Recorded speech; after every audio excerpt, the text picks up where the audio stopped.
uma parte de artes, né? Para deixar um ambiente bem gostoso, né? Porque a música não tem palavra, né? Não tem definição, né? Nos prepara muito.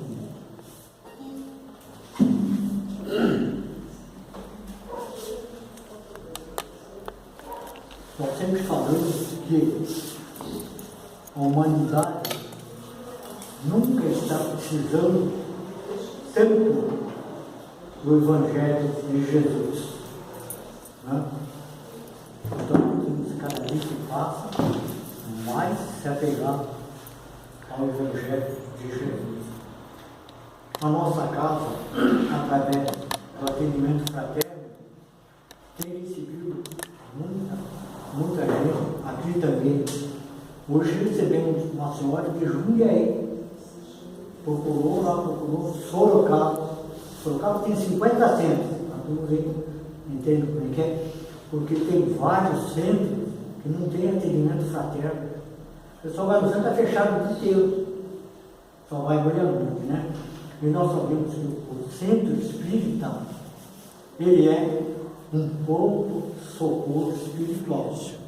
Que eu entendo de ponto-socorro espiritual, também tem gente que é liberado, já é aposentado, se puder trabalhar o dia inteiro. Né? Bom, então vamos iniciar a parte de artes, né? Vamos cantar o Evangelho do Lar. Faz tempo, irmãos? Faz tempo.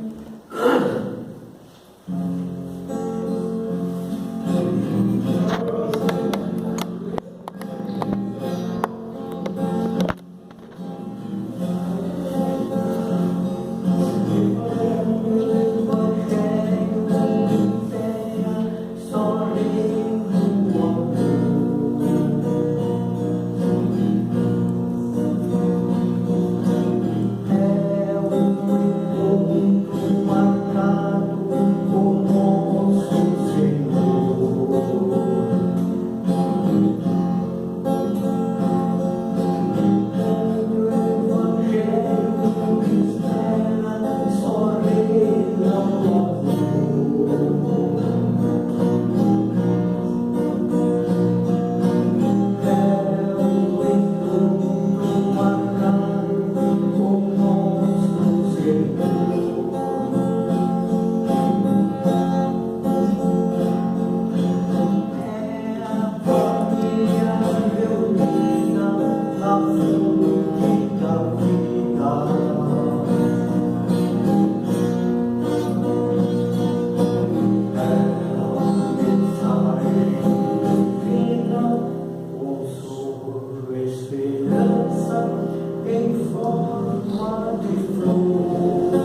Mais uma.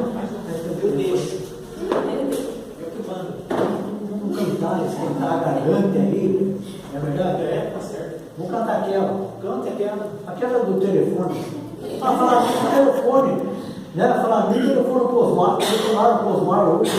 Deixa eu falar, tranquilo. Hoje não, hoje chegou. Telefonaram pro Osmar. Osmar, vem pra cá que já venceu. Hoje, o nosso irmão desencarnou hoje, ele tem que descansar o cegarinho, né? Meu primo. A hora que ele tem que comer com a gente, né? Ele merece um descansinho também, né? Legal. Eu vou oferecer essa música para ele. É verdade? Aí sim, forma de vibração de amor. Me telefonaram lá de casa, que eu sou médico, preciso trabalhar. Me telefonaram do lado de lá, que eu sou médico, preciso trabalhar. A mediunidade é uma ferramenta que autoriza o seu karma celular. A mediunidade é uma ferramenta que autoriza o seu karma celular. Não tudo isso, mas tudo igual.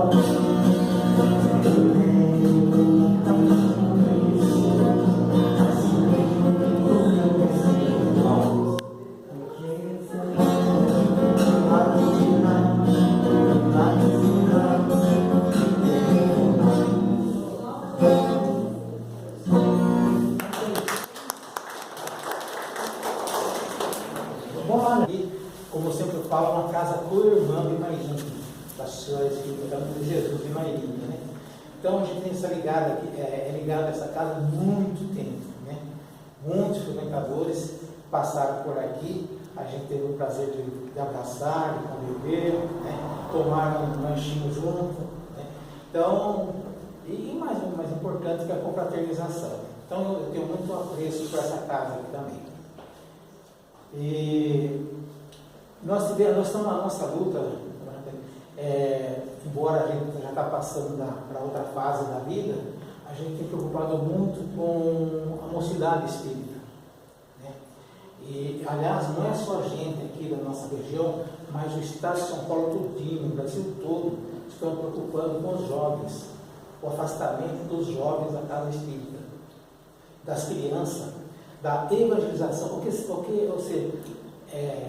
Espiritismo se preocupa com a evangelização do Espírito, né? Do Espírito. Então não importa se é jovem, criança, idoso, né?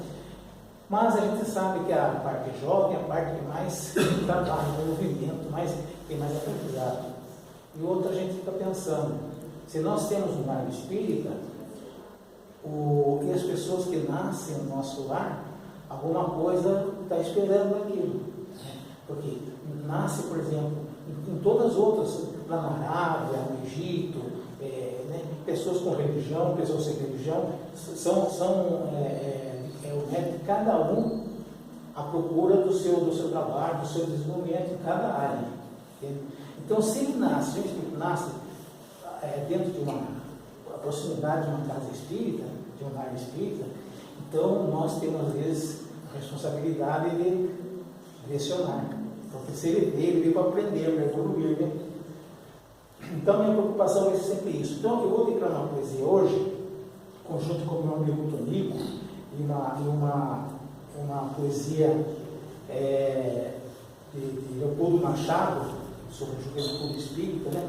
Então eu gosto de fazer uma associação, né? Uma parte aqui, uma parte do outro, uma parte minha junto também. O espelho da vida. Já falei alguma vez aqui, então já vamos relembrar. Diz assim, ó.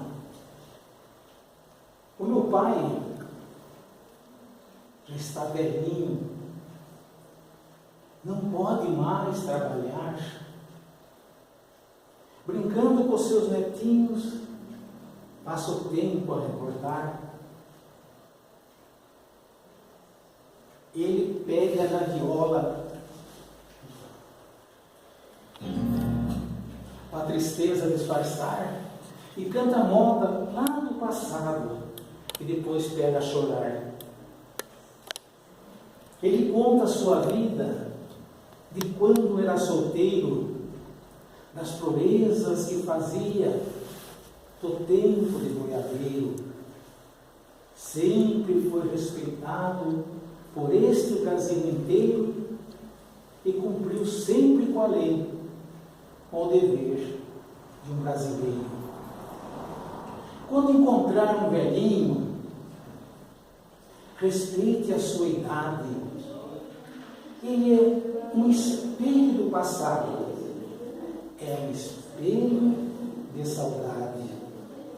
Respeite como seu pai, com carinho e amizade. Ele só dá bom conselho para o bem da mocidade.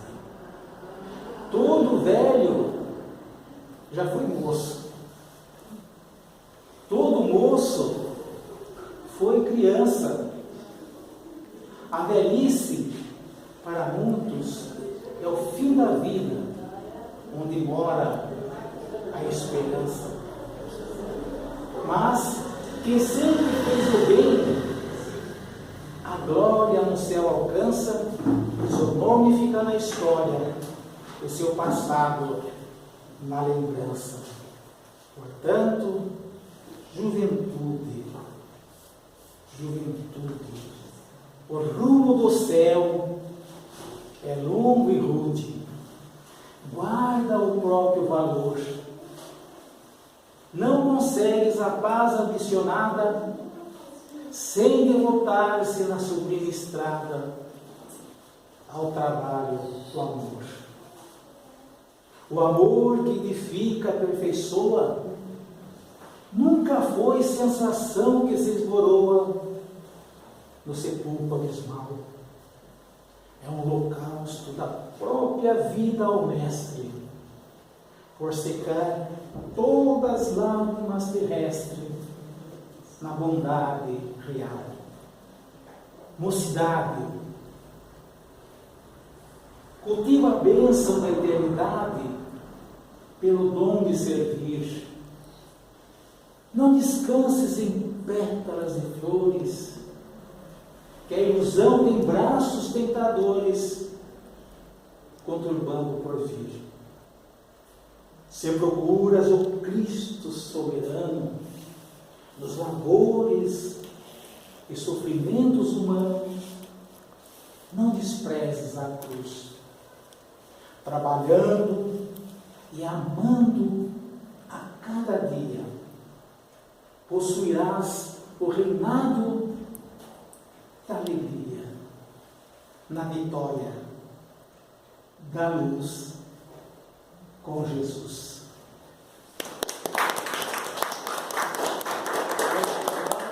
Agora, a gente pode chamar a Júlia? Não pode chamar a Júlia?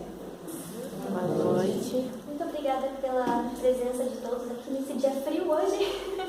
Obrigada, Juscelia, pelo convite. Obrigada a todos os irmãos aqui dessa casa pela oportunidade. Então, o tema da palestra de hoje é o poder da fé. Se a gente for procurar no dicionário, por exemplo, a gente vai ver que o significado da palavra fé é a confiança absoluta em algo ou em alguém. Jesus nos fala no Evangelho que se nós tivéssemos a fé do tamanho de um grão de mostarda, nada nos seria impossível. E sempre que eu lembro ou que eu ouço essa passagem do Evangelho, eu lembro quando eu era mais nova e eu fui visitar minha avó uma vez e ela me mostrou na palma da mão dela um grãozinho de mostarda. E eu lembro que eu fiquei muito impressionada porque era uma coisinha tão pequenininha que mal dava pra gente pegar aquilo, era muito pequeno. E hoje, quando eu penso nisso, eu me pergunto, será que realmente a nossa fé não chega nem a esse grãozinho? Porque a gente ter fé em Deus é a gente ter a confiança de que, independente do problema, independente do que a gente esteja passando, nós vamos estar acompanhados. E o que for que aconteça na nossa vida, nós vamos passar por aquilo. Então, como nos diz Emmanuel, a fé ela é a bússola que guia os nossos passos nos obstáculos da vida. E realmente a fé é esse guia que nos movimenta, nos faz caminhar adiante. E aliado à fé em Deus, nós temos a fé em nós mesmos. Porque uma pessoa que ela tem a fé em si, ela é capaz de fazer coisas que pessoas que duvidam não são. Então, eu sempre lembro de uma história que eu vi há muitos anos atrás sobre Thomas Edison, o moço que inventou a lâmpada. Que ao longo da invenção que ele estava trabalhando ali, muitas pessoas vinham e desacreditavam nele, desmotivavam a invenção dele, porque ele já estava em várias tentativas e não conseguia. Aí as pessoas falavam, deixa isso para lá, porque não vai adiantar, você não vai conseguir. Mas ele sempre teve a fé em si mesmo, na sua capacidade, de que ele era capaz e ele ia conseguir fazer aquilo. Então, na nossa vida também é assim. Muitas vezes a gente tem um objetivo, tem um sonho, tem uma meta, e aí vem alguém e fala, para que fazer isso? Você não vai conseguir, você não é capaz de fazer isso. E isso nos desmotiva. A gente muitas vezes larga a mão, não consegue mais seguir adiante. E às vezes essa voz do medo, ela vem de nós mesmos. Quando estamos iniciando alguma coisa, ou estamos fazendo alguma coisa, vem, será que eu sou realmente capaz de fazer isso? Será que eu consigo? E o medo, ele é uma constante na nossa vida. Até no Evangelho, nós temos a menção do medo, quando Jesus está caminhando sobre as águas e Pedro vê aquilo e pede para que Jesus o deixe ir até ele, e Jesus fala, venha. Então Pedro está indo, caminhando até Jesus, e ele chega em certo ponto, um vento balança sobre ele, e ele tem medo. E por causa do medo, Pedro começa a afundar. Então, quantas vezes na nossa vida nós também não somos como Pedro? Nós estamos seguindo o nosso caminho, seguindo uma direção, e vem o medo, nos balança, e a gente acaba desistindo daquilo que a gente está fazendo. O medo, ele vem de várias formas. Ele vem como o medo de iniciar alguma coisa nova, o medo de se abrir para uma nova pessoa, o medo de iniciar um novo trabalho. Hoje mesmo no meu trabalho, antes de vir para cá, eu perguntei para o pessoal do meu trabalho o que eles já deixaram de fazer porque eles tinham medo. Muita gente falou que já deixou de iniciar um curso, tem medo de começar a faculdade, tem medo de buscar um sonho porque eles acham que não vão conseguir ou porque já estão velhos demais para conseguir. E quantas pessoas não são assim? Quantas pessoas não são toldadas pelo medo? Porque o medo, ele transforma uma situação que é simples de resolver, ou mesmo que não seja simples, mas nós temos a capacidade de resolver aquilo, mas ele transforma numa coisa impossível, numa coisa aterrorizadora que a gente não consegue ultrapassar. Ele faz isso com a gente. E eu vou contar uma coisa que aconteceu comigo. Há uns 3 anos atrás eu comecei a ficar meio doente, emagrecer muito, perder muito peso. Aí eu fiquei com medo de ir no médico e descobri que tinha alguma coisa acontecendo comigo. Isso acontece com muita gente. Muita gente tem medo de ir no médico e descobrir que está com alguma doença grave, alguma coisa, mas se você não for, você vai continuar com o problema. E se você tiver uma doença grave, você vai ter do mesmo jeito. Então eu fui no médico e eu descobri que eu estava com uma doença autoimune, que inflamava os órgãos digestivos. E aí eu tive que parar de comer muita coisa, tudo que tinha leite, tudo que tinha carne, não podia mais comer nenhuma carne, tudo que tinha glúten. E nesse dia eu descobri que tudo que é gostoso nesse mundo tem glúten.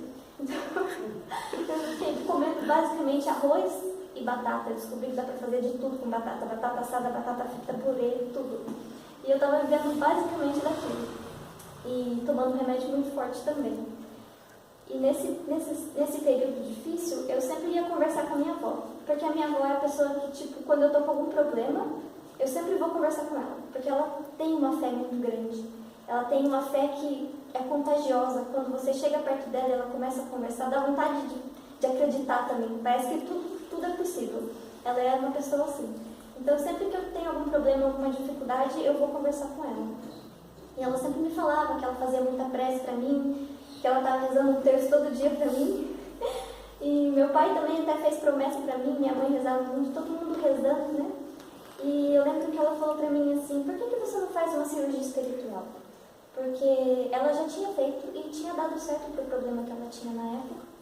E eu pensei, talvez, não sei, porque eu pensava que pra ser curada, eu tinha que ter uma fé muito grande.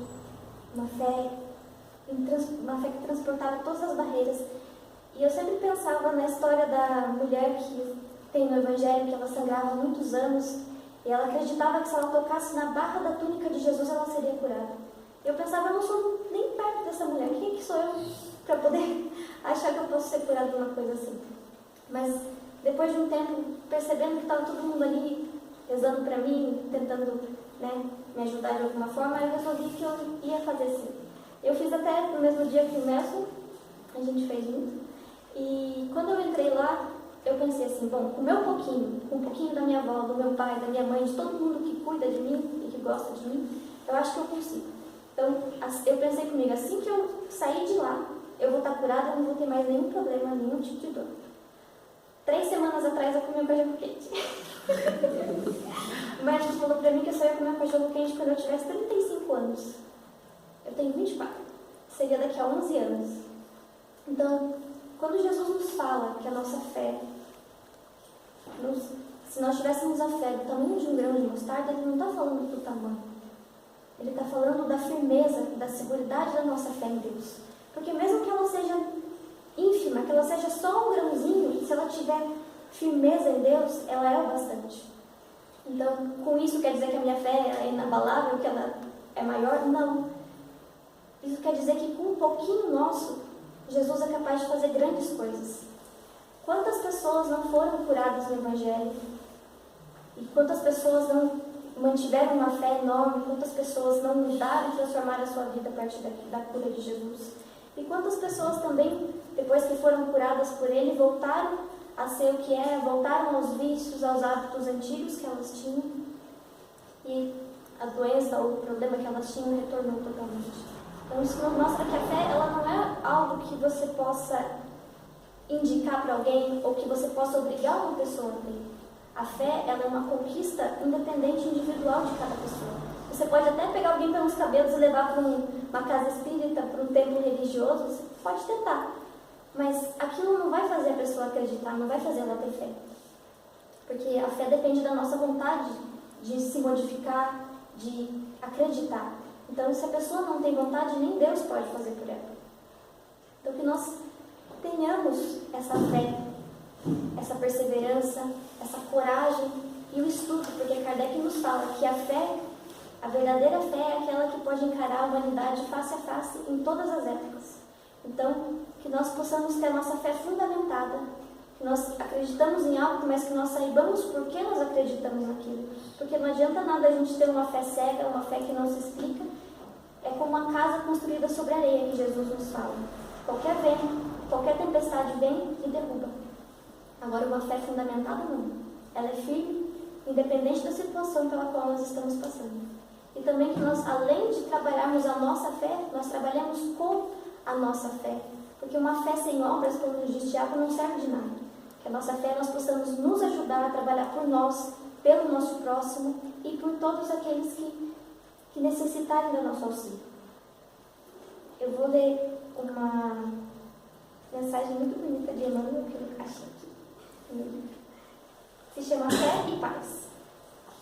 Para a inquirição do Senhor, aos discípulos a quem demonstrava a sobrevivência, não encontraríamos realmente uma resposta aceitável, porque o abatimento e a perturbação quase sempre resultam da inconstância da fé.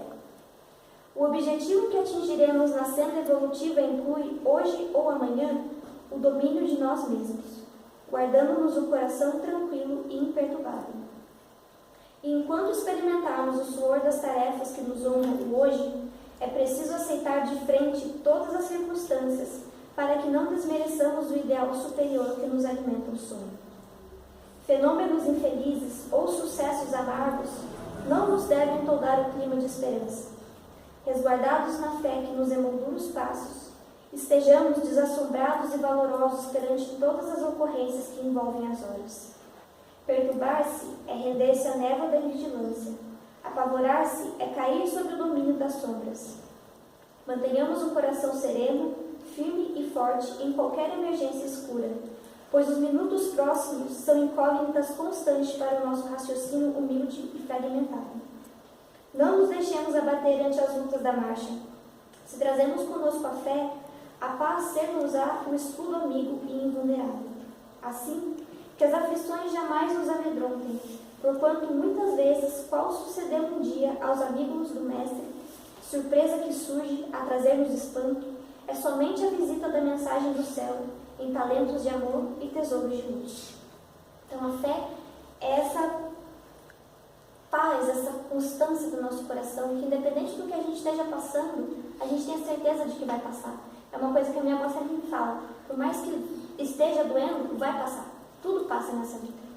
Então, se a gente estiver passando, se algum de nós estiver passando por um momento difícil, que a gente se apegue à nossa fé, fortaleça ela, porque só a fé é capaz de nos mover, de nos fazer ir adiante nos momentos mais difíceis, nos momentos que a gente acha que nada mais pode ser feito. A fé está ali para nos mostrar que pode sim, que a gente pode seguir adiante com ela.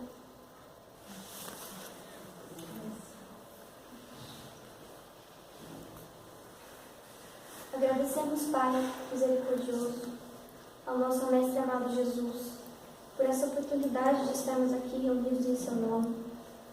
Agradecemos a todos os irmãos espirituais aqui presentes que nos auxiliam, que nos amparam, nos guardam. Que a cada dia que passa, Pai, nós possamos fortalecer a nossa fé com coragem, com segurança. E que diante dos obstáculos intransponíveis da vida, a fé seja nosso guia e a nossa luz. Abençoe a todos os irmãos que padecem de todos os sofrimentos dessa terra. Abençoe os irmãos dos hospitais, os irmãos que estão nos presídios, os órfãos, os irmãos que lutam com a guerra, as famílias que perderam entes queridos por causa dela. Abençoe os irmãos que moram nas ruas, aos doentes, aos velhinhos nos abrigos, a todos aqueles que sofrem, que eles possam ser amparados, auxiliados e que a fé também seja para eles o guia forte e seguro da vida. Abençoe-nos e nos ampare, Pai, em todas as dificuldades e que possamos ser sempre exemplos vivos do vosso amor e da vossa dedicação. Encerrando a nossa palestra de hoje, eu faço com a prece que Jesus nos ensinou. Pai nosso, que estás nos céus, santificado seja o vosso nome. Venha a nós o vosso reino, e seja feita a vossa vontade, assim na terra como no céu. O pão nosso de cada dia nos dai hoje, Pai. Perdoa as nossas dívidas, assim como nós perdoamos aos nossos devedores.